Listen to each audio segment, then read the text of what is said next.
Welcome to the Outtakes Podcast. With Matt and Dan.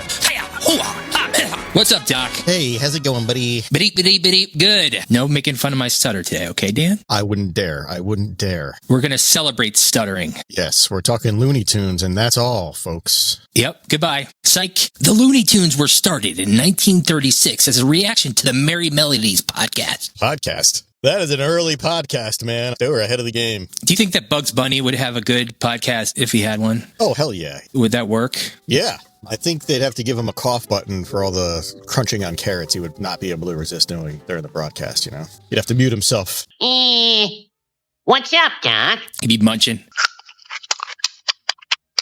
You know I like to munch during my podcast. Oh, yeah. Do you think he would work with Daffy, or would Daffy need his own? You're despicable. Actually, you know, off camera, they get along quite well. Do tell, I wasn't aware of this. It's all an act. No, Dan, I can't believe it. It's like wrestling.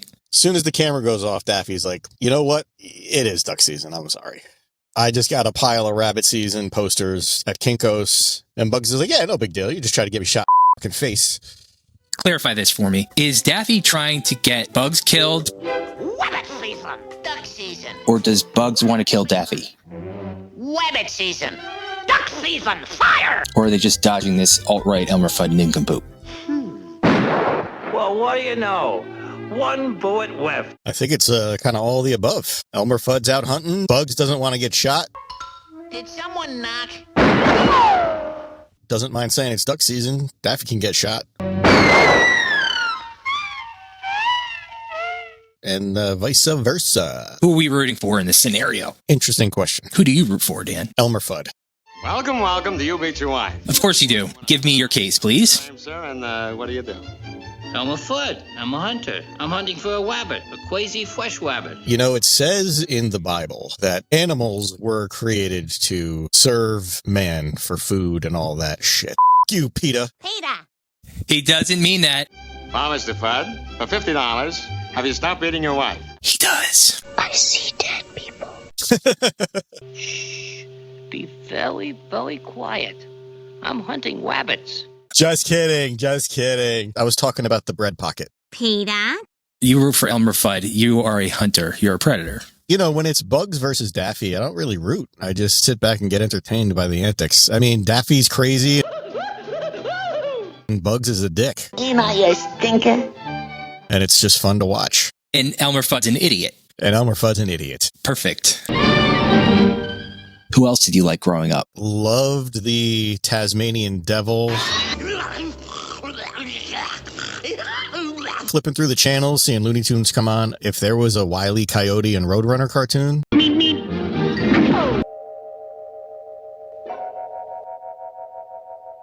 I'm in, man. I'm in. Were you verbal as a child? Well, it depends on what you consider a child. When did you first learn how to talk?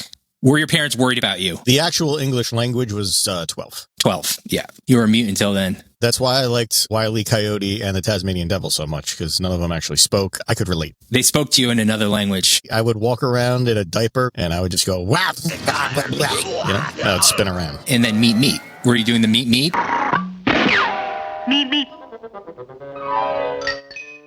Well, I'd run really fast. I'd say the meet. If I had the funds, I would definitely order all that shit from Acme, though. I tell you that.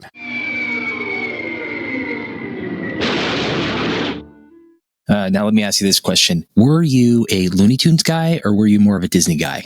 I gotta say, I thought the Looney Tunes were far more entertaining. They were just better cartoons. Humph. Donald would flip out and get angry, but all he would do was, like, knock over dishes.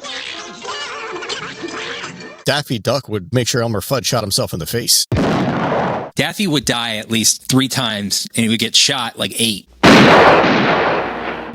Not again. He was also scalded in hot water and plucked. He had his beak turned sideways. You're despicable. Yeah, the beak would spin around to the back of his head sometimes. That duck has been through an immense amount of torture. Oh, definitely. Hello.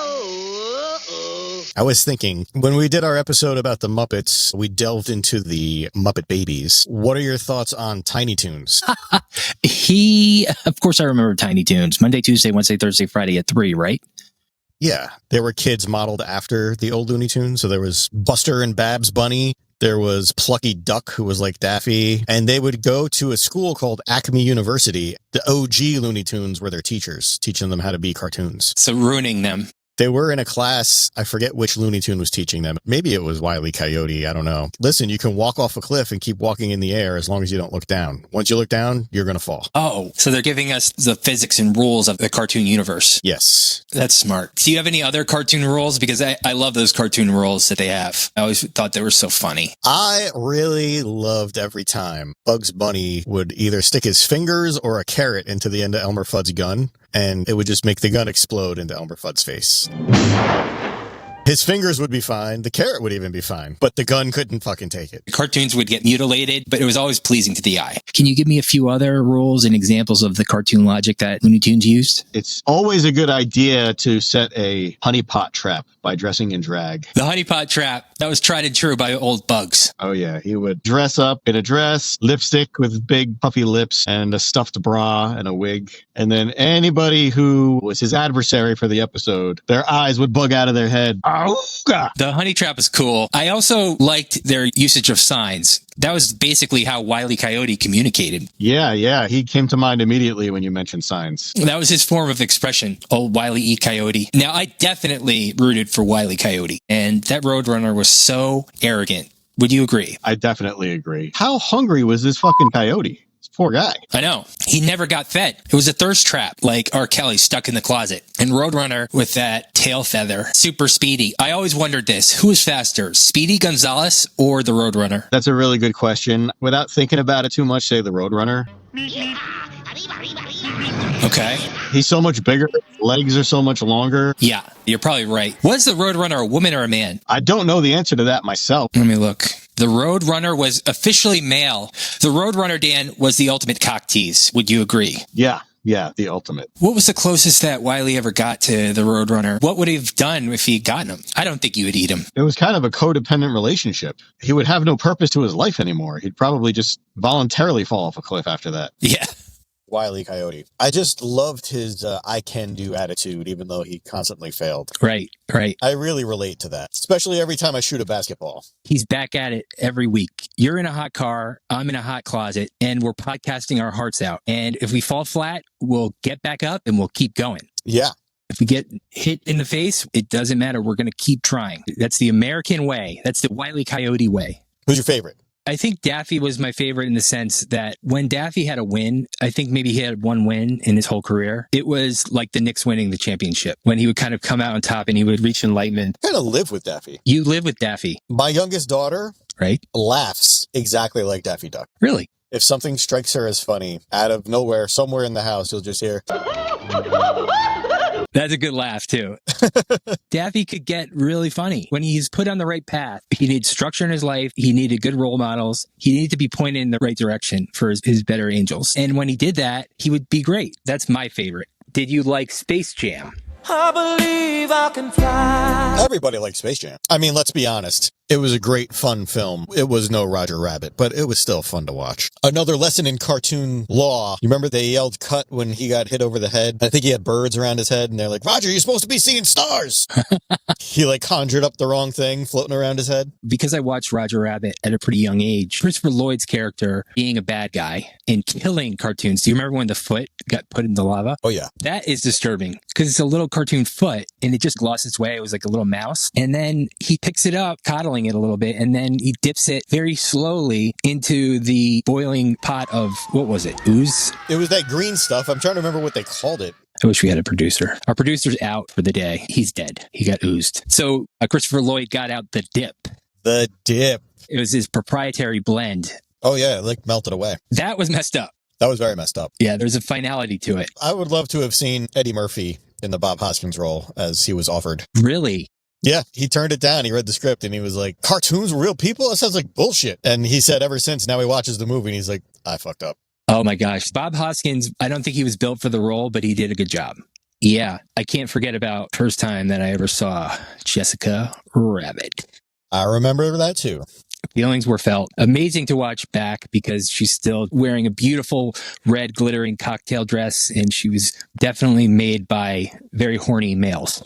I'm not bad. I was just drawn that way. Dan, do you remember when Bob Hoskins' character was looking for her? He tapped her on the shoulder and she turns around and it wasn't her. Of course I remember. Yeah, another jump scare. Looked like her from behind, turned her around, and it was a different cartoon lady with a crazy, hideous face, and she went, and then she started chasing after him, trying to kiss him, and he's like, ah, shit! That creeped me out big time. What a great movie. Heavily influenced by the Looney Tunes. WB is a strong brand. You can't find the old Looney Tunes on HBO Max. What I would like to see is if Bugs went back to the forest after the urban life and getting back to the basics. I've been eating my carrots peeled, and I have these like little nub carrots that are farm to table. Imagine if he just like forgot how to cartoon. He puts the gloves back on. That would be a great script for the next Looney Tunes movie. Yeah, he's talking to Daffy across the kitchen table, and Daffy's like, "You've lost a step, Bugs."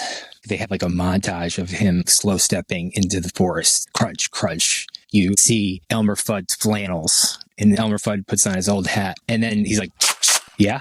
I like it. You want to go the gritty angle. I could see Bugs going back into the forest, wiping some of that black face paint under his eyes and stuff. Yep. Sneaking up on Elmer Fudd and being like, what's up, Doc? bitch? I also think it would be cool to have Foghorn Leghorn. He looks strong as oak. He's like Bo Bridges and Jerry Maguire. My word is as strong as oak. Is my word stronger than oak? Oh, here's what it is. Kids, let me tell you about a time where your favorite celebrity, Bugs Bunny, lost touch with reality and had to go back and find his roots. Yes, times were lean. David Zaslav was gutting the company. Bugs got so desperate he had to do Space Jam 2 with LeBron James. I love this concept. And then Daffy could be like, spit coming out and suckering succotash. Well, Suffering Succotash, that's Sylvester. Ah. Pretty much the same voice, though. Yes. When he had a new voice, whenever Mel Blanc stopped doing it. He died in 89. Dan, what were Mel Blanc's last words? What were his last words? Yes. They still owe me money. That's all, folks. No. Could you imagine, though? I don't know how the guy died, but imagine he had like a heart attack and he knew he was going out and he just went, bleep, bleep, bleep, bleep, bleep, bleep, bleep. That's all, folks. This is from Collider, which, Collider is semi-reliable. Last words he ever said off camera or on camera, off camera. That's all, folks. And it's engraved on his tombstone. He did not. I mean, it's a great story. I want to believe that, but... Must be true if it's on the internet. He probably was high on morphine and... He's like, listen, no matter what happens, my last words were, that's all, folks. Yeah. That's what you tell everybody. Oh, yeah. Last movie he made was Roger Rabbit. So that was a good send-off. Great tagline. So our idea, Dan, to close it up is the gritty yet cartoonish take on the Looney Tunes. And I also envision him in a training montage. There's got to be a training montage. Daffy's his Apollo, yeah. Bugs is doing sit-ups and Daffy's standing on his feet. And every time he gets to the top of a sit-up, Daffy's holding a carrot and he chomps it. And then Daffy's like flexes his stomach muscles and then you see like a six-pack and then Bugs starts roundhouse punching it. Ding, ding, ding. Dan, what other thoughts for Looney Tunes? Okay. Everybody makes a big deal out of Porky Pig being dressed up top and wearing no pants. But all the other Looney Tune animals are just Daffy and Bugs. They're naked. Sylvester's naked. Tweety Bird's naked. And yet, Speedy Gonzalez is fully clothed. Yes. Why? Apparently, he actually has the biggest dick. The mouse? I know, it's crazy. It's like everyone else is covered by fur and feathers. Porky's just a Ken doll down there. He doesn't even have any fur. He's got a micro. Speedy, he's packing, man. He needed those baggy white shorts. And I think we've exhausted the topic of Looney Tunes. Bitty,